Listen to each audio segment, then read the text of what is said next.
নমস্কার বন্ধুরা, আমি গল্পের আলো। আমাদের নতুন চ্যানেলে আপনাদের সবাইকে স্বাগতম। চলুন গল্পটি শুরু করা যাক। এই গল্পে 8টি ক্যারেক্টার আছে: সবিতা, আশা, মেঘা ও অনামিকা। এখানে শেষ হয়নি, আরও আছে রাহুল, উদয়, অনুপ ও রকি। আগে বলে রাখা ভালো, রাহুলের সঙ্গে মেঘা সম্পর্কবদ্ধ। এই গল্পটি শুরু হচ্ছে কলেজ জীবন থেকে। তাদের 8 জনের বন্ধুত্ব অনেক গভীর ছিল। একদিন কলেজ থেকে কলেজের ছাত্রছাত্রীকে জানানো হলো এক জঙ্গলে ক্যাম্পিংয়ের কথা। আচ্ছা বন্ধুরা, ক্যাম্পিং করতে কে কেমন ভালোবাসে বলো তো? নিচে কমেন্ট বক্সে লিখো কিন্তু।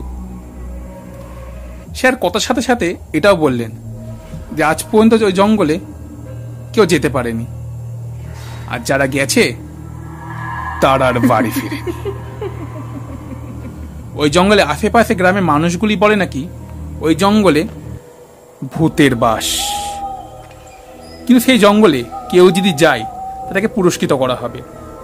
তার সঙ্গে কলেজের টিফিনে ঘন্টা বাজতে শুরু করে, আর টিফিনে ঘন্টা বাজতে বাজতেই স্যারও উধাও। বাকি ছাত্ররা আলোচনা করতে থাকে যে যেহেতু কেউ বাড়ি ফিরে আসেনি, তাই কোনো ছাত্রছাত্রী যাবে কি না। এইদিকে ওই 8 বন্ধু ক্যান্টিনে কফিতে চুমুক দিতে দিতেই তাই ওই জঙ্গলে নিয়ে আলোচনা করতে থাকে। তাদের মধ্যে রাহুল বলে উঠল, আচ্ছা যদি আমরা ওই জঙ্গলে যাই? যাই মানে? শুনলি না স্যার কি বলল? ওই জঙ্গলে যে গেছে আজ পর্যন্ত বাড়ি ফিরেনি। হ্যাঁ, আর স্যারও তো বলল ওই জঙ্গলে ভূতের বাস। হ্যাঁ রাহুল, দেখ জঙ্গলটা কিন্তু আমারও সুবিধার মনে হচ্ছে না। আমি আবার চলে এলাম গল্পটিকে এগিয়ে নিয়ে যেতে। এইসব কথা শুনেই রাহুল এবং অনুপ হাসতে লাগলো। রাহুল বলে উঠল, ভূতকে তোরা আবার বিশ্বাস করিস নাকি? সব জিনিস নিয়ে মজা করা ঠিক না, জানি না কেন, কিন্তু আমারও এসব ভালো লাগছে না। এসব শুনে ভয় ভয় লাগছে। আরে প্রিয়তমা, ভয় কেন পাচ্ছ? আমি তো রয়েছি। আমি আবার চলে এলাম গল্পের সাথে। এসব শুনে রাহুল বলে উঠল, আরে ভূত বলে কিছু হয় নাকি? ওসব মনের ভয়। আর তোরা আবার এইসব যুগে ভূত বিশ্বাস করিস বুঝি?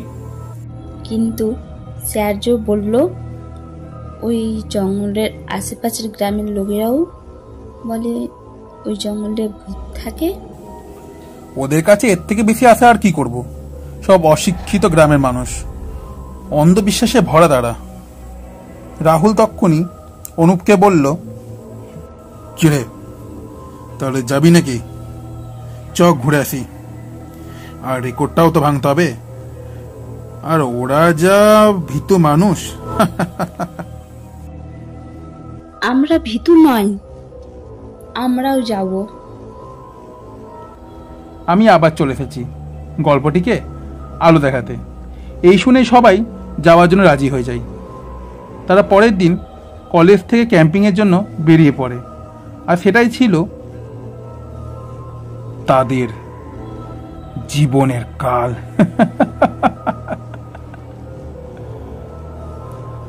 তোমাদের বলা হয়নি, জঙ্গলে পথ 2 দিনের।